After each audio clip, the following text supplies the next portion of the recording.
ডাকাত পড়তে যাবে কেন?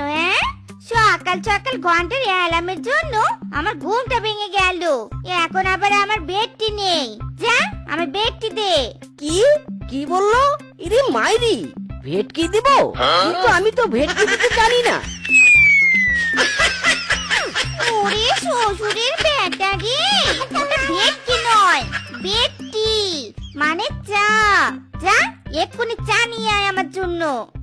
ওকে বউ, এক্ষুনি যাচ্ছি।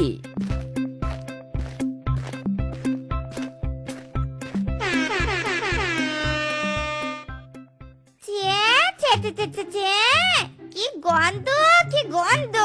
সব কাপড় থেকে গন্ধ বেরোচ্ছে। আর শ্বশুরের বেটা কিনা এসব কাপড় আলমারিতে রেখেছে। আজ আসুক হারামজাদা, ওর হাড্ডি মাংস সব আলাদা করে দিব। ইরে মাইরি, এ কি বউ, তুমি সব কাপড় এভাবে মাটিতে ছুঁড়ে ফেলছো কেন বলো তো? সব কাপড় তো ময়লা হবে। এসব কাপড় কত কষ্টে আমি ধুয়ে রেখেছি মাইরি। হারামজাদা, তুই কি বলতে চাস? তোর খুব পরিশ্রম হচ্ছে। শ্বশুরের বেটা, তুই ময়লা কাপড় এনে আলমারিতে রেখেছিস, আবার বড় বড় কথা বলছিস।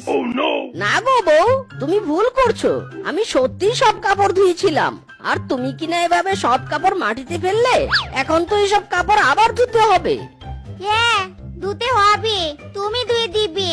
তবে তার আগে আমার জন্য রান্না করে দাও। আমার বড্ড ক্ষুধা পেয়েছে। এ কি ক্যাবলার মতো এভাবে তাকিয়ে আছো কেন? যাও যাও, তাড়াতাড়ি কাজগুলো শেষ করো। যাও, গো ফাস্ট এন্ড ফাস্ট। শেফার কথা শুনে মিচকে গম্ভীর মুখে রান্নাঘরে চলে যায় আর রান্না করতে থাকে। আর সব রান্না শেষ করে মিচকে বালতি ভর্তি কাপড় নিয়ে পুকুর পাড়ে যায়।